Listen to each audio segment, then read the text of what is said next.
Bonsoir tout le monde, c'est avec un pile plaisir nous retrouvons encore à Soya pour nous capables de présenter une autre série d'études de la parole de Dieu. Nous avons plaisir nous pour nous capables de souhaiter à chacun de vous un bon sabbat dans le Seigneur. Drôle de coïncidence. Ce soir, nous allons étudier ensemble le repos, ce que la Bible dit sur le jour du repos. Et ce soir, c'est le repos de l'Éternel. Donc, Dieu fait tout bien. Pour nous commencer le son, la première question, ce n'est pas la première question, mais le titre, ce que la Bible enseigne sur le jour du repos. Le repos offert par Dieu. Selon la loi de Dieu, quel est le jour du repos? Exode chapitre 20, versets 8 à 11. Nous faisons ce deal-là. Souviens-toi du jour du repos pour le sanctifier. Tu travailleras 6 jours et tu feras tout ton ouvrage. Mais le 7e jour est le jour du repos de l'Éternel ton Dieu. Tu ne feras aucun ouvrage, ni toi, ni ton fils, ni ta fille, ni ton serviteur, ni ta servante, ni ton bétail, ni l'étranger qui est dans tes portes. Car en 6 jours, l'Éternel a fait les cieux, la terre et la mer et tout ce qui est contenu, et il s'est reposé le 7e jour. C'est pourquoi l'Éternel a béni le jour du repos et l'a sanctifié. Amen. Voilà. D'après la loi de Dieu, eh bien, jour repos, c'est 7e jour. Et dans 7e jour, ça, on n'a pas droit faire aucun travail servile. Et pour quelle raison? Et c'est parce que Créateur, il t'a fait ciel, la terre, la mer, avec sous de l'eau, tout ça, il y a là-dedans. Et après ça, il t'a béni, jour ça, et il t'a mis à part pour lui, il t'a sanctifié. C'est raison ça qui fait que nous devons observer le sabbat de l'Éternel. Si nous croyons que c'est l'Éternel qui est créateur, eh bien, sabbat, c'est pour nous. C'est pour tout le monde qui existait sur la terre. Quel jour de repos notre Seigneur Jésus-Christ observa-t-il? Qui jour Jésus t'est qu'on observé? Luc 4, verset 16.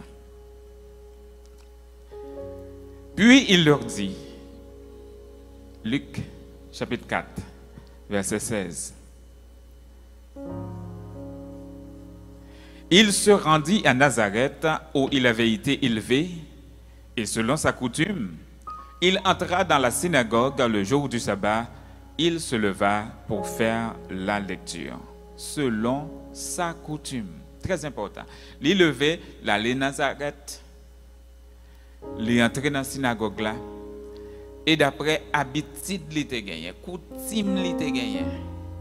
Ça qu'on fait tout le temps, c'est que chaque sabbat li aller dans la synagogue là. Ça c'est le Messie, le Christ qui a fait ça. Donc c'est juste ça lui-même li te qu'on observé comme jour de repos. Qui jour repos Marie lui-même li te qu'on observé. Luc 23, verset 56.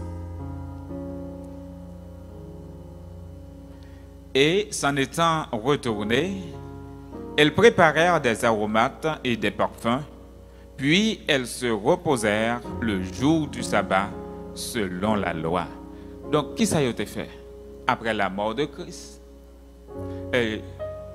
mesdames, ça y a été préparé aromates, mais sabbat est arrivé. Comme sabbat est arrivé, ils ne sont pas capables d'embaumer corps Christ dans le sabbat. Ils ont observé ce jour saint, ce jour mémorial de la création. Eh bien, ils n'ont pas fait rien. Ils ont été dimanche matin.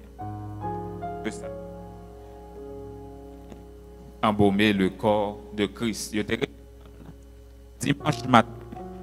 Après le sabbat, pour y aller embaumer le corps de Christ. Qui joue repos à portio, t'es qu'on observe. Merci. Qui joue repos à portio, t'es qu'on observe. Actes, chapitre 17, verset 2.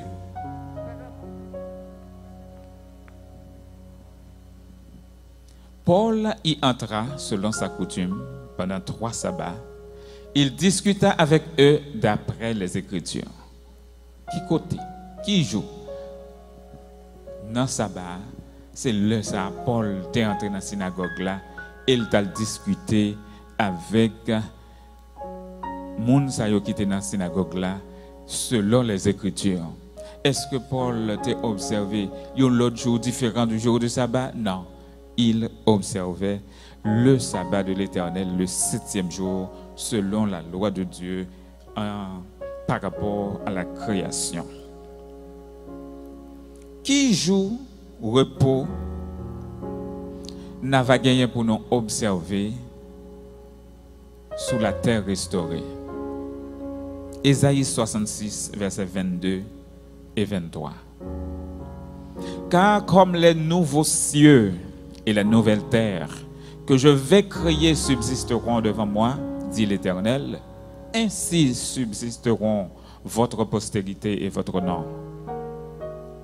À chaque nouvelle lune et à chaque sabbat, toute chair viendra se prosterner devant moi, dit l'Éternel. Oui, l'Éternel pral créer l'autre ciel, il pral restaurer la terre, il pral tourner une l'autre terre tout neuf, Jean au commencement. Et les ça, n'a continué à observer le sabbat de l'Éternel, parce que sabbat de l'Éternel là, c'est souvenir de ça qui fait depuis la première semaine de création. Donc, si vous croyez que c'est l'Éternel qui t'a fait toute bagaille, dans 6 jours et 7e jour, il te mettait là pas, il te bénit, c'est bien 7e jour, c'est pour observer. Maintenant, nous finissons d'apprendre d'après la Bible. Qui joue que je repos? Qui joue Christ lui-même, il était observé, apôtre, Marie, et même sur la nouvelle terre, qui joue n'a pas observé. Maintenant, nous avons quelques conseils pour nous. Qui ça nous doit faire? Ça nous doit faire, nous devons prendre garde pour ne pas profaner le sabbat de l'Éternel. Ésaïe 56, verset 2. Heureux l'homme qui fait cela et le Fils de l'homme qui y demeure ferme, gardant le sabbat pour ne point le profaner et veillant sur sa main pour ne commettre aucun mal. Voilà. C'est conseil ça que le prophète Ésaïe recevoir pour nous de l'Éternel, pour nous pour ne pas profaner le sabbat de l'Éternel, pour ne pas faire n'importe qui bagaille dans le sabbat de l'Éternel, pour nous garder le saint. L'autre conseil nous gagne pour nous encore, c'est observer le sabbat en accomplissant la volonté de Dieu. Ésaïe chapitre 13, verset 14. Si tu retiens ton pied pendant le sabbat pour ne pas faire ta volonté en mon saint jour, si tu fais du sabbat tes délices pour sanctifier l'Éternel en le glorifiant, et si tu l'honores en ne suivant point tes voies, en ne te livrant pas à tes penchants et à de vains discours, alors tu mettras ton plaisir en l'Éternel, et je te ferai monter sur les hauteurs du pays, et je te ferai jouir de l'héritage de Jacob, ton père, car la bouche de l'Éternel a parlé. Amen.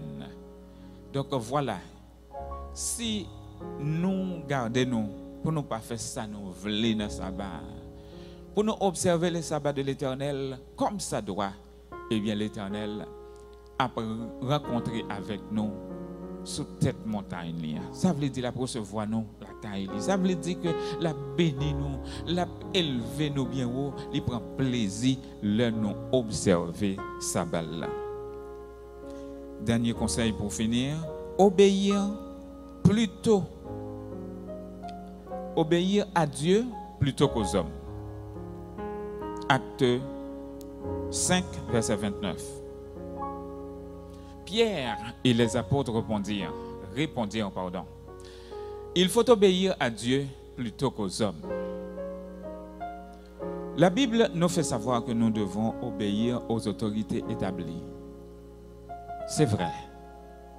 Mais c'est seulement le que ça demandé pour nous faire en harmonie avec la volonté de Dieu. Si les hommes disent faire à gauche, tandis que bon Dieu dit faire à droite, dans ce cas, nous avons un choix à faire. Il faut obéir à Dieu plutôt qu'aux hommes. Alors, mes chers amis, c'est là nous finissons avec l'étude là pour asseoir.